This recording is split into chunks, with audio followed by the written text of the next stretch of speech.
fucking debacle of looking at where the origin of bruh came from. No, educate us. No! Educate us. What do you mean, us? You called me in the middle of recording. What? You called me in the middle of recording. What?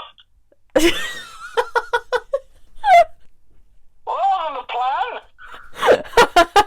It is Wednesday, my dudes. I know. There's a giant fucking blemish on my forehead. My forehead. I'm gonna need you to just ignore it, okay? Just focus on my Harry Potter t-shirt. Anyways, welcome to another video where I'm borderline not too happy. There has been an influx in my recommendations of paedophile material, for lack of a better term. I wanted to react to one specific video that I've found that is this white woman talking about Aisha. Now, I feel like anyone who's been following me for long enough, you know how I feel about Muhammad's marriage to his child bride, Aisha. I've made several videos on it, I've commented several times on it, and it is one argument that I absolutely refuse to have because I'm just tired of this really disgusting narrative constantly being played again and again and again and again and again. I have this video that I want to react to because it's just pathetic and disgusting, and I really, really do not appreciate it in any way, shape or form. I would strongly advise that you watch that hour-long video that I made about Muhammad paedophilia and specifically about the age of Aisha, because I feel like I make a pretty strong case. This video just kind of rubbed me the wrong way and I just thought, let's make a reaction video. Why not? So let's go over to my other setup and we'll do something like that. Okay? Okay. Welcome to my door. She has been called quick-witted, tart-tongued, daring, headstrong, assertive. Take your pick. So it should come as no surprise that Aisha's life was riddled with controversy. Defying all our expectations of 7th century Arabian women, she refused to be relegated to the background and insisted on being heard. In fact, she couldn't be ignored. Just about everywhere you look in the historical accounts of early Islam. Just about everywhere you look about her in historical Islam. Stop it. Stop. I know I'm making fun of a pensioner, but come on. She was the youngest of the wives Muhammad married after She was a child. the death of his first wife, Khadija. That had been a loving, monogamous marriage of 24 years, but the multiple later marriages were essentially political. There was nothing, and I repeat nothing, political about Muhammad's marriage to Aisha. There was nothing political about Muhammad's marriage to Aisha. She was the daughter of his best friend, his closest companion, Abu Bakr.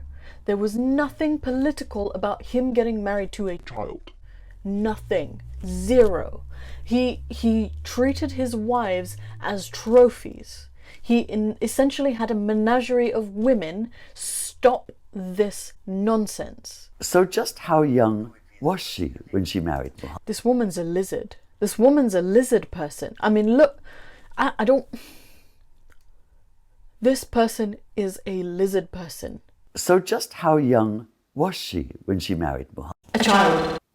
Aisha would later claim that she was only 9. When she married Muhammad, she was 6. When she married Muhammad, she was 6. When he fucked her, when he raped her, she was 9. Authentic narration in Sahih Bukhari and Sahih Muslim. Stop your lying. And while other accounts have her aged 9 when she was betrothed, but actually married at age 12. Oh, this person's a lizard person. This person is a lizard person. Few people cared to openly contradict Aisha. And besides, being married at 9 would make her unique. And she was proud of her uniqueness. Being married at 9 would make her a child. Muhammad was proud of his paedophilia. Not only the youngest, or the most spirited, or the only virgin among those late-life wives, since all the others were either widowed or divorced, most insistently, She was a child. Aisha was the favorite. Why are we still here? Just to suffer? Every night.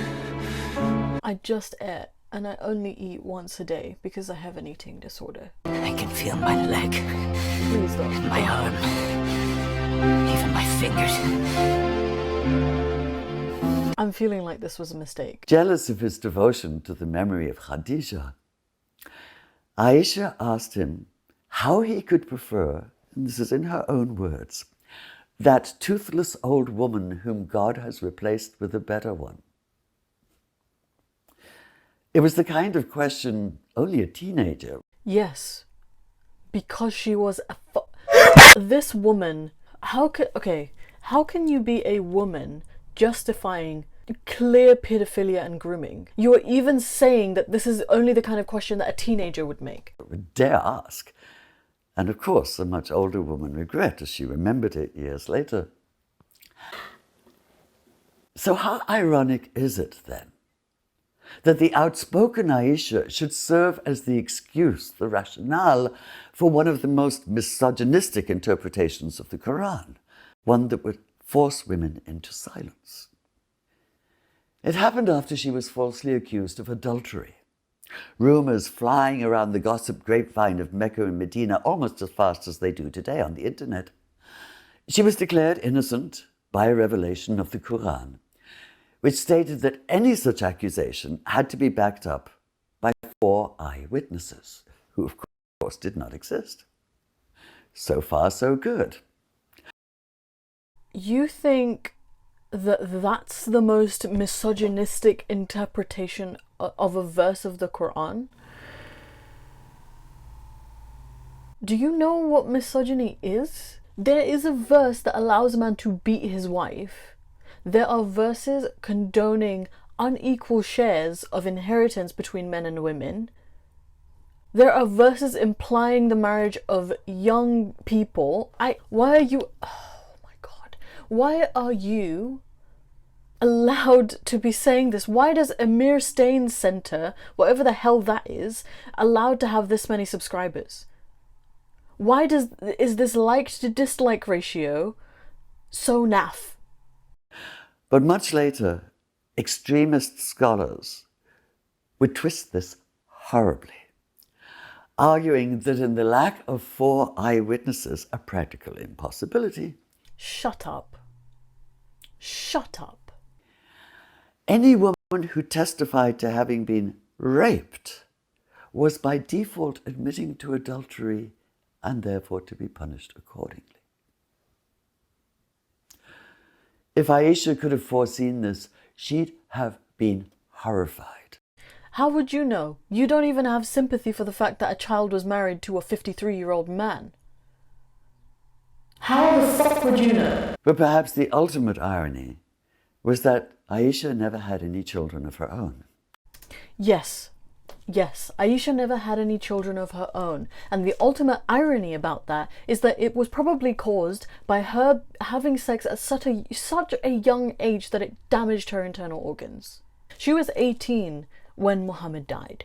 She was barely an adult when he died, and she lived to a ripe old age. I can't remember the exact number, but it was well over 60.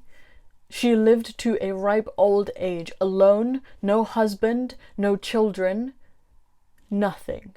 Muhammad did that to her. And here you are, you lizard human being, celebrating it. And yet, she'd be given the title mother.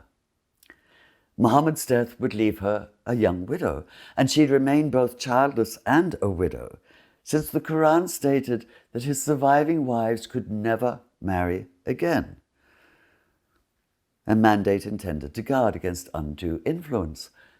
Instead, said the Quran, the widows were to be known as the mothers of the faithful. And as the youngest and the longest lived, Aisha would thus become not only the most prominent, but also the one with the most detailed memory. It seems to me that Aisha's life is so full of irony precisely because she could not be pigeonholed, could not be cast in a stereotypically feminine role. She is only known as the wife of Muhammad. She is only known as the wife of Muhammad. She's more accurately known as his child bride. Her entire legacy, not having any children, not having anything else come out of her life, is that she is the child bride of Muhammad, Prophet of Islam. What do you mean she could not be cast into a stereotypically feminine role? She is only known as a wife and a mother of the believers. whole fucking minute left. So while I may not know if I'd have liked her, I do know that as a feminist, I have to admire her.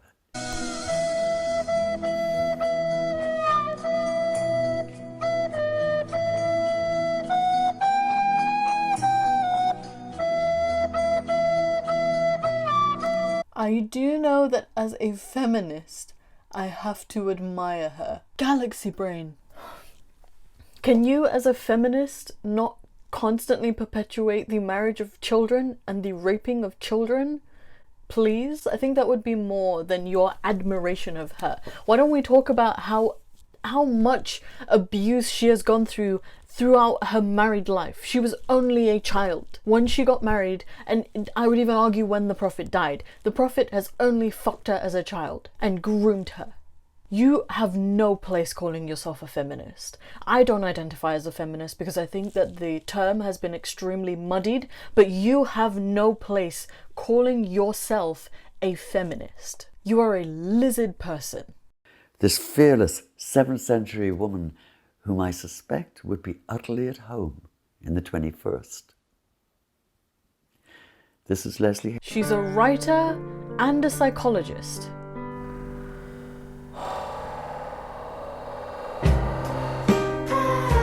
Let's look at the comments. The most honest non-Muslim I ever heard. Thank you for speaking the truth. She didn't. She lied through most of it. Lied by omission and lied intentionally. I'm very tired. I really like this, says Socrates. I dislike when people only ever mention her in the context of her young age while ignoring or being ignorant of her role, huge and lasting influence on Islam and her character throughout her whole life.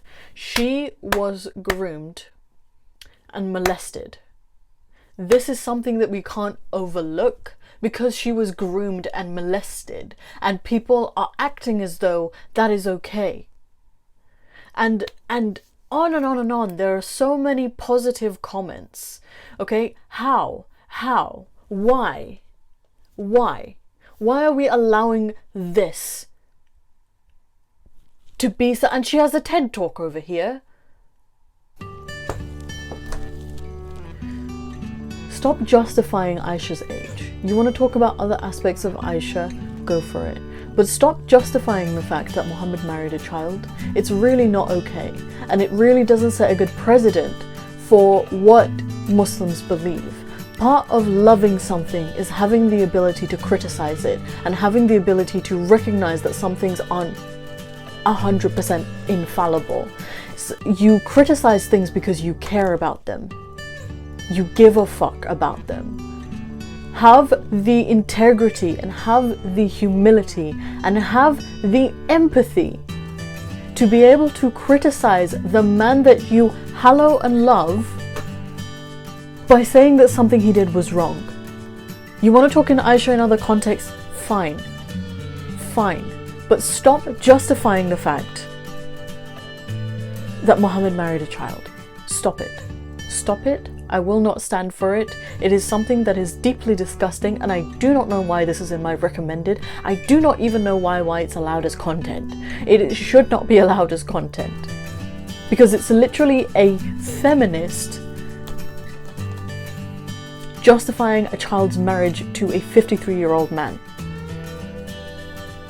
9, 6, or 12. That is a child. That is a child. Anyway, thank you for watching this really frustrating video to make. I'm going to go ahead and edit this and upload this today.